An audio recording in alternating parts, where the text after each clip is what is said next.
ચાલો મિત્રો, જય શ્રી કૃષ્ણ, જય માતાજી, હર મહાદેવ. કેમ છો બધા? મજામાં ને મજામાં જ રહેજો.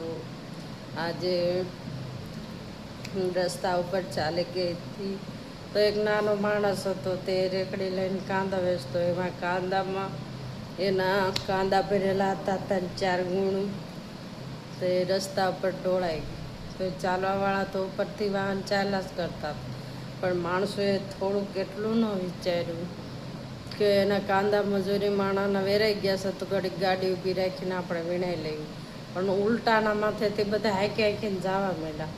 હવે એટલો વિચાર કરી લો કે એની જગ્યાએ તમે લોકો હોત તો શું કરો?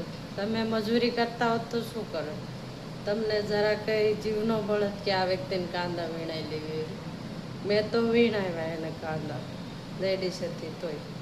અને એક બીજા ભાઈ હતા, એને વીણાય. તો તમે કહેજો કે આવું કામ કરવું જરૂરી છે કે નથી.